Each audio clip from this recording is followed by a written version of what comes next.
कौन है अयप्पा? कैसे जन्म हुआ भगवान विष्णु और शिव के पुत्र का? चलिए जानते हैं। भगवान अयप्पा जगपालन करता भगवान विष्णु और शिव जी के पुत्र है। दरअसल मोहिनी रूप में भगवान विष्णु जब प्रकट हुए तब शिव जी उन पर मोहित हो गए और उनकी वीर्यापात हो गया। इससे भगवान अयप्पा का जन्म हुआ। भगवान अयप्पा की पूजा सबसे अधिक दक्षिण भारत में होती है। हालांकि इनकी मंदिर देश के कई स्थानों पर है जो दक्षिण भारत की शैली में ही निर्मित होते हैं। अयप्पा को हरिहर नाम से भी जाना जाता है। हरि अर्थात भगवान विष्णु और हरन अर्थात शिव। इन्हें मणिकंतन भी कहा जाता है। यह मणि का अर्थ सोने की गद्दी से है और कंतन का अर्थ होता है गर्दन अर्थात गले में मणि धारण करने वाले भगवान।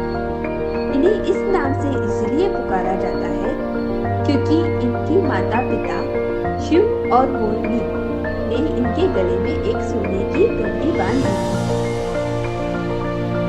पौराणिक कथाओं के अनुसार अयप्पा के जन्म के बाद मोहिनी बने भगवान विष्णु और शिव जी ने इनके गले में स्वर्ण कंटिका पहनाकर इन्हें पंपा नदी के किनारे पर रख दिया था। तब पांडलम के राजा राजशेखर ने इन्हें अपना लिया और पुत्र की तरह इनका लालन पालन किया। राजा राजशेखर संतानहीन थे।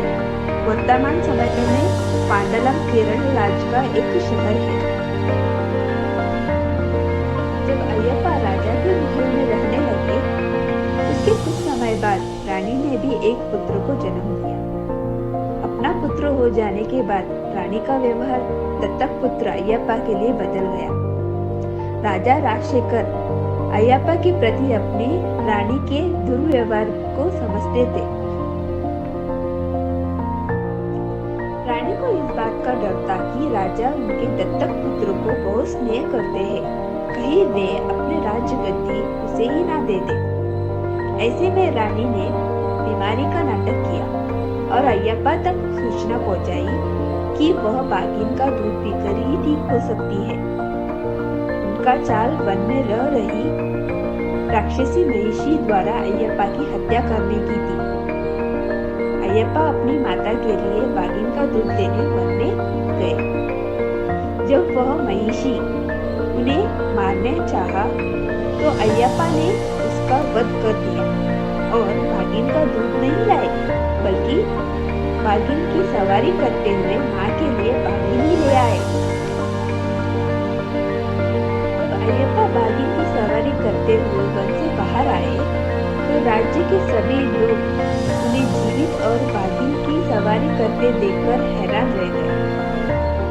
सभी ने अयप्पा की जयकारे लगाई। तब राजा समझ गए कि उनका पुत्र कोई साधारण मनुष्य नहीं है। इस पर उन्होंने रानी के बुरे बर्ताव के लिए उनसे क्षमा मांगी। पिता को परेशान देखकर अयप्पा ने राज्य छोड़ने का निर्णय ले लिया और पिता से शबरी में मंदिर बनवाने की बात कहकर स्वर्ग चले गए। मंदिर बनवाने के पीछे उनका उद्देश्य पिता के अनुरोध पर पृथ्वी पर अपनी यादें छोड़ना था।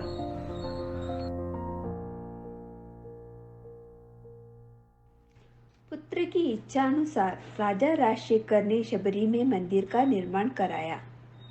मंदिर निर्माण के बाद भगवान परशुराम ने अयप्पा की मूर्त का निर्माण किया और मकर संक्रांति के पावन पर्व पर उस मूर्त को मंदिर में स्थापित किया। इस तरह भगवान अयप्पा का मंदिर बनकर तैयार हुआ और तब से भगवान के इस रूप की पूजा हो रही है और मंदिर भक्तों की आस्था का केंद्र है। माँ दुर्गा द्वारा महिषासुर के वध के बाद जीवित बची उसकी बहन महिषी ने ब्रह्मा जी की कठोर तपस्या की। इस तपस्या से प्रसन्न होकर जब ब्रह्मदेव ने उससे वरदान मांगने के लिए कहा तो उसने वर मांगा कि उसकी मृत्यु केवल शिव और विष्णु भगवान के पुत्र के द्वारा ही हो। ब्रह्मांड में और कोई उसकी मृत्यु न कर सके। ऐसा वर उसने इसलिए मांगा क्योंकि ब्रह्मा जी ने उसे अमरता का वरदान देने से मना कर दिया। शिव और विष्णु का पुत्र परिकल्पना से भी परे थे, इसलिए राक्षसी ने यह इच्छा रखी। वरदान मिलते ही उसने उत्पात मचाना शुरू कर दिया।